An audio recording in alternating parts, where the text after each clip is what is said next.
महकमे फूड सिंध के अंदर हालिया कार्रवाइयों से कलई खुल गई है महकमे फूड डिपार्टमेंट की। काफी सवालात उठ चुके हैं इस महकमे पर।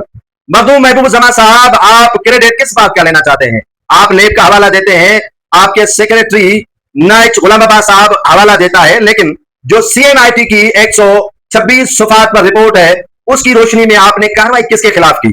आपने बहती गंगा में अपने भी हाथ साफ कर लिए। शफी गिलाल ने 60-60 लाख रुपए या 80-80 लाख, 1-1 करोड़ जो इस मुबैना घपलों में मुलविस पाए गए फूड इंस्पेक्टर सुपरवाइजर थे, उनसे क्यों लिए? क्या फाइलों को बंद करने और नेब को बराए नाम फॉर्मेलिटी दिखाकर सारे मामलात में मुलविस हकीकी अफसरान की पर्दापोशी हुई है? ये सारा कुछ कैसे हुआ, आज मैं नाज़रीन आपके साथ शेयर करूंगा। फूड डिपार्टमेंट सिंध में होने वाली हालिया कार्रवाइयों के कई अहम सवालात खड़े कर दिए हैं।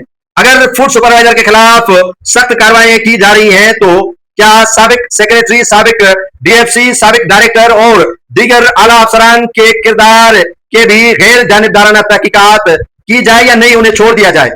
मामलात में माली बेजाब्तगियों और रुश्वत के इल्जामात जेर गर्दश रहे, उनको मुकम्मल तहकीकात से बरी जिम्मा क्यों करार दिया गया? सेक्रेटरी फूड गुलाम अब्बास नाइट से भी अवामी सतह पर वजाहत देना जरूरी समझता हूं। क्या पोस्टिंग के लिए जो मुबैना तौर पर रुकूम वसूल किए जाने के इल्जामात की तहकीकात की गई है या नहीं की गई है? क्या जिन अफसरान ने अपने तहरीरी जवाब जमा कराए, क्या उन्हें मुनसिफाना मौका फराम करने दिया या नहीं करने दिया? क्या एहतसाब सिर्फ निचले दर्जे के मुलाजमीन तक महदूद है या तमाम जिम्मेदारान अफसरान के इस तहकीकात के दायरे में लाए जाएंगे? एक सवाल नहीं बल्कि कई सवाल है जो महकमा फूड के मिनिस्टर महबूब जमा मखदूम और सेक्रेटरी फूड गुलाम अब्बास नाइच और उनके एसओ शफी गिलाल से जरूर होंगे, क्योंकि इस बहती गंगा में इमदाद शाह भी नहीं बच सकता, इस बहती गंगा में राजा खुरम शहजाद उमर भी नहीं बच सकता, इस बहती गंगा में जो है वो बचन राकोटो भी नहीं बच सकता, इस बहती गंगा में मीरानी भी नहीं बच सकता है।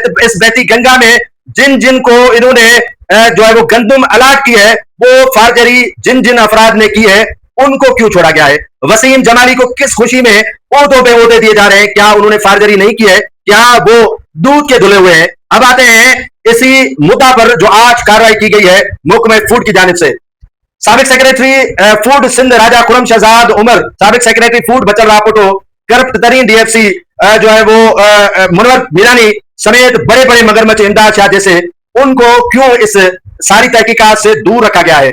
क्या फूड सुपरवाइजर ही इस सारे मामला के जिम्मेदार है? मैं उनकी तरफदारी नहीं कर रहा हूं, लेकिन उन्होंने वो किया जो उनको हुक्म बाला ने हुक्म जारी किया, जो उनको हुक्म दिया गया कि आप इस तरह के काम करें, आप इस तरह जो है वो फला फला फ्लोर मिल को जो है वो गंदम फराम करें, आप इतनी बोरियां जो है वो आटा चक्की वालों को दे। तो क्या उनको कभी सुना किसी ने, या सिर्फ उनको बुलाकर कहा गया कि आप 80 लाख दें, 1 करोड़ दें और आप ईमानदार बन जाएंगे? जिन अफराद का मैंने जिन अफसरान का जिक्र किया, क्या उनको तहकीकात करवाने का जिम्मेदारी जो है वो महकमा फूड के मिनिस्टर मखदूम महबूब जमा की नहीं है जिम्मेदारी के उनके खिलाफ तारीखी तौर पर जो है वो जो उन्होंने फार्जरियां की हैं, तकरीबन कोई अरबों रुपए का गंदम उन्होंने खुर्द-बुर्द किया है, क्या वो तहकीकात उनके खिलाफ नहीं बनती है?